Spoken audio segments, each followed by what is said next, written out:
నమస్తే, welcome to our channel. Anakapalli జిల్లా నక్కపల్లి మండలంలో ఆర్సెలాల్ మిత్తల్ నిప్పల్ స్టీల్ కంపెనీకి చంద్రబాబు నాయుడు గారు శంకుస్థాపన చేయబోతున్నారు.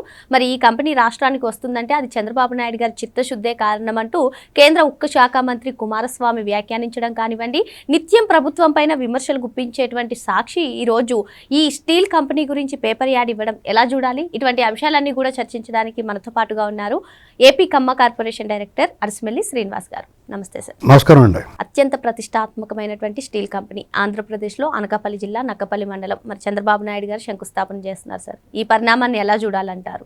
ఇక్కడ అంటే కుమారస్వామి గారు ఆయన చెప్పిన ప్రకారం మొన్న ఆయన అలాంటి వ్యాఖ్యానం చేశాడంటే చంద్రబాబు నాయుడు గారు కూటమి ప్రభుత్వం ఉండడం ఆంధ్రప్రదేశ్ ప్రజల అదృష్టం అన్నాడు. ఆయన వ్యాఖ్యానం చేశాడు. నిజమే. ఎందుకంటే ఈ ఇండస్ట్రీ గురించి మళ్ళీ మాట్లాడదాం. కుమారస్వామి గారు ఆయన చిత్తశుద్ధి ఆయన కృషి వల్ల వచ్చిందన్నాడు. అది 100% వాస్తవం. ఇది ఆంధ్రప్రదేశ్ ప్రజలు గుర్తించారు కాబట్టి 4 సార్లు ముఖ్యమంత్రిని చేశారు ఆయన. అయినా సరే ఎప్పుడో ఇది కొంచెం తడబాటు ఉంది మన ప్రజలకి. పనివాడు ఎవరో పనికి మాలినవాడు ఎవరో అనేటువంటి తేల్చుకుంటే కొంచెం కన్ఫ్యూజ్ అవుతున్నాం మనం. చంద్రబాబు నాయుడు గారు పని చేసినాడు, బాగా పని చేస్తాం, అందరూ మంచివాడిని పెట్టుకున్నాం అనుకుంటున్నారు. సడన్గా మనకు మనసు మారి ఓ పనికి మాలినవాడిని తెచ్చుకుంటున్నారు. దాంతో ఏముందో డిస్టర్బెన్స్ అవుతుంది. ఇప్పుడు ఉమ్మడి రాష్ట్రంలో ఉన్నప్పుడైనా ఇప్పుడైనా సరే ప్రజలకైతే ఇప్పుడు చాలా క్లారిటీ వచ్చింది. ఎందుకంటే అత్యంత దద్దమ్మ చవట పనికిమాలినోడిని పరిపాలన చూసాం మన 5 ఏళ్ళు. చూసిన తర్వాత ఇంకొద్దరు బాబు తప్పు చేయకూడదు అనుకున్నారు. ఇక ఏకంగా రాజకీయ పార్టీలుగా కొంచెం ఎంతో కొంత ప్రభావం చూపగలిగిన టీడీపీ జనసేన అనేటువంటివి చేయగలిపారు కాబట్టి మాకు చాలు వీళ్ళతో మేము సరిపెట్టుకుంటామని ఒక అభిప్రాయానికి వచ్చినట్టు అనిపిస్తుంది ప్రజలు. ఎందుకంటే బయట ఎక్కడికి వెళ్ళినా ఆ మాట వినబడుతుంది. చిన్న అసంతృప్తులు ఏమైనా ఉన్నా డెఫినెట్గా ఉంటాయి. వాటిని సార్ట్అవుట్ చేసుకుని పరిష్కారం కాని సమస్యలు కాదు, అవి పరిష్కారం చేయగలిగిన సమస్య. ఇక అనకాపల్లి దగ్గర నక్కపల్లిలో ఇది రావటం అంటే ఒక రకంగా ఉత్తరాంధ్ర ముఖద్వారం తుని, తూర్పుగోదావరి జిల్లాలో ఉన్న తుని దాన్ని వంతెన దాడితే పాయకరావుపేట. అక్కడి నుంచి అనిత గారు నియోజకవర్గం, అనిత గారి నియోజకవర్గంలోనూ ఉంటుంది ఆ నక్కపల్లి, పాయకరావుపేటలోనూ ఉంటుంది. అంటే హోమ్ మినిస్టర్ గారి నియోజకవర్గం. ఇంకా అక్కడి నుంచి అదంతా కళింగాంధ్ర అనుకోండి. మనం మామూలుగా ఉత్తరాంధ్ర అంటాం కానీ యాక్చువల్గా కళింగాంధ్ర అంటే దానికి యాప్ట్ ఆ ప్రదేశానికి. వాళ్ళకి ఆల్రెడీ విశాఖ ఉక్కు ఫ్యాక్టరీ ఉంది. విశాఖ ఉక్కు వల్ల వైజాగ్ ఏ రేంజ్లో అభివృద్ధి చెందిందనేటువంటిది మనందరం కళ్ళారా చూసాం. మేము చూసాం కళ్ళారా. మీరు ఇంకా చిన్నపిల్లలు అప్పటికి ప్రారంభమై ఉండదు, మీరు పుట్టేటప్పటికి ప్రారంభమైపోయింది. మా కళ్ళ ముందే స్టీల్ ఉక్కు ఫ్యాక్టరీ వచ్చింది, అది డెవలప్ అయింది. ఇప్పుడు ఇంక భారీ పరిశ్రమ 1,40,000 కోట్ల పైన. దీనివల్ల అనేక మందికి ఉపాధి అవకాశాలు వస్తాయి, ఉద్యోగాలు ఉంటాయి. దానికి అనుబంధంగా ప్రత్యక్షంగానూ పరోక్షంగానూ ఉపాధి పెరుగుద్ది. అనేక మంది కాంట్రాక్టర్లు, వ్యాపార సంస్థలు, ట్రాన్స్పోర్టు, రకరకాలగా ఒక ఎకోసిస్టమ్ ఏర్పడుతుంది. ఆ నిర్మాణం దగ్గర నుంచి కూడా యాక్టివిటీస్ మొదలైపోతాయి. అది ఆరంభం, అది ఉత్పత్తి మొదలయ్యే లోపలనే ఆర్థికంగా లావాదేవీలు, ఆ యాక్టివిటీస్ పెరిగేటప్పటికి రాష్ట్రానికి కూడా ఆదాయం వస్తుంది, ప్రజలకు ఉపాధి దొరుకుద్ది, వాళ్ళ జీవన వ్యయం వాళ్ళకి ఒక సాటిస్ఫాక్షన్గా ఉంటుంది. ఎందుకంటే ఖర్చు పెట్టుకోవడం, చేతిలో మనీ రొటేషన్ ఉంటుంది. ఇది చాలా మంచి పరిణామం అండి. ఇక్కడ మీరు ఇందాక పేపర్లో, సాక్షి పేపర్లో వేశారన్నారు కాబట్టి ఖచ్చితంగా వేయాలి, డెఫినెట్గా వేయాలి. ఎందుకంటే అది ఒక పేపర్ యాడ్. అది వాళ్ళు ప్రకటన ఇచ్చినప్పుడు డబ్బులు తీసుకుని వేస్తారు.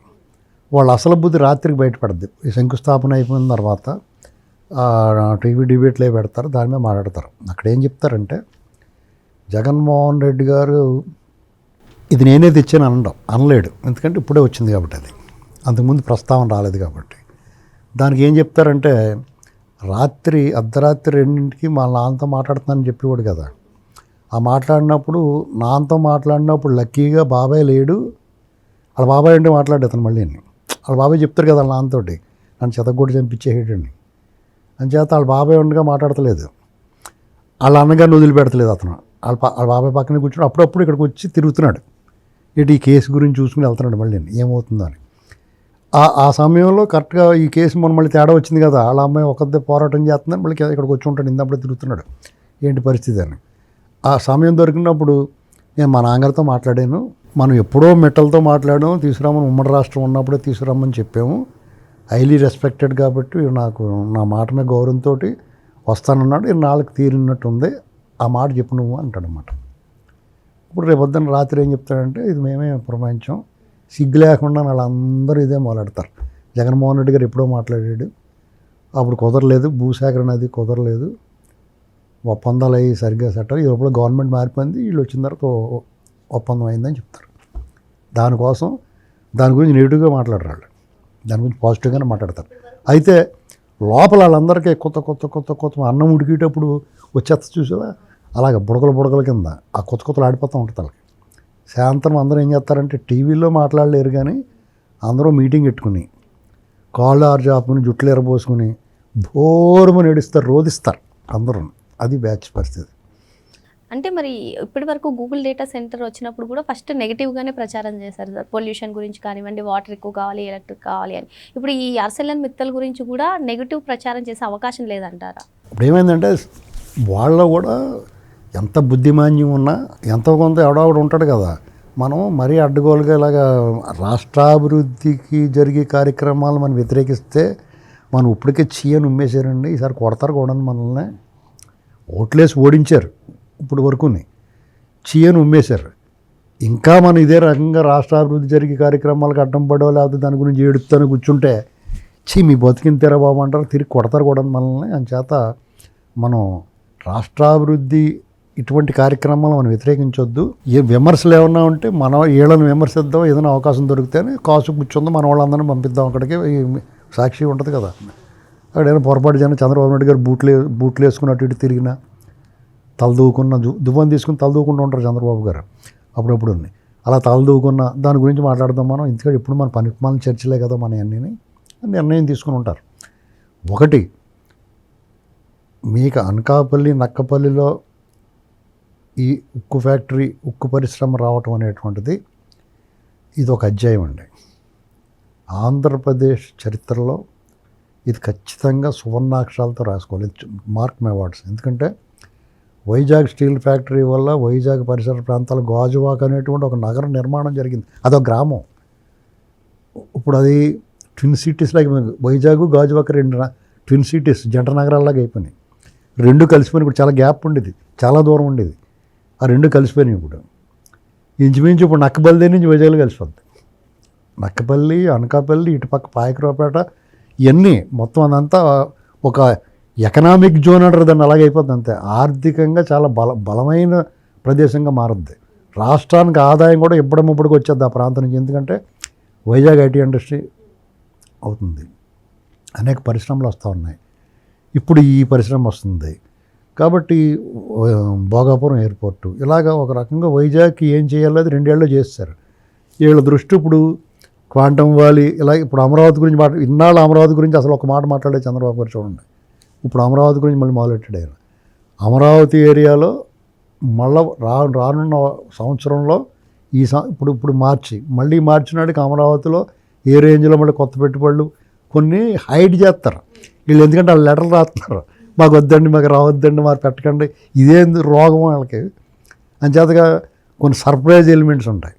అది మధ్యాంధ్ర అంటే అమరావతి ప్రాంతంలో వస్తాయి. ఆల్రెడీ పారిశ్రామికంగా అక్కడ రాయలసీమకి హార్టికల్చర్లోనూ రాయలసీమను డెవలప్ చేసే కార్యక్రమంలో పడ్డారు. అంచేత 3 ప్రాంతాలని సమానంగా అభివృద్ధి చేసుకుంటా, అసలు బ్యాలెన్స్ చేసుకుంటా, ఈ లోపల మన జీవనాధారమైన పోలవరం ప్రాజెక్టు వచ్చే సంవత్సరం జూన్కి ఓపెన్ అయిపోద్ది. వీళ్ళు ఏడవడానికి నీళ్ళు ఇంకిపోతాయి, వాళ్ళకి గొంతు బొంగురిపోద్ది. ఎంత ఏడ్చి గొంతు బొంగురిపోద్ది వాళ్ళకి, గొంతులోంచి మాట కూడా రాదు వాళ్ళకి. మీకు వచ్చే సంవత్సరం ఇదే రోజుల నాటికి వాళ్ళు బుర్రబాడైపోయి ఎర్రోళ్ళగా అటు ఇటు పిచ్చి పరుగులు తీస్తూ ఉంటారు చూడండి.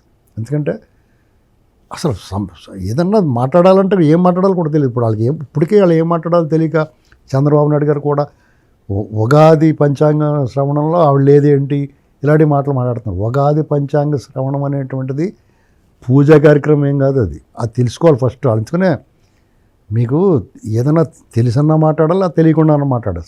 సగం తెలిసి మాట్లాడితే ఉగాది పూజకి మాత్రం వాళ్ళు వెళ్ళని వేసుకుని కూర్చుండిపోయి ఆయన భార్యను వేసుకుని జగన్మోహన్ రెడ్డి గారు అసలే పట్టు వస్త్రాలకు వెళ్ళాల్సినప్పుడు వెళ్ళడం. ఉగాది పంచాంగ శ్రవణానికి భార్యలతో ఏం కూర్చోక్కర్లేదు, ఎవరైనా కూర్చోవచ్చు, ఒకళ్ళు కూర్చోవచ్చు, లేదంటే ఇద్దరు కూర్చోవచ్చు. అది తెలుసుకుని మాట్లాడాలి వాళ్ళు ఏంటండి. అందుచేత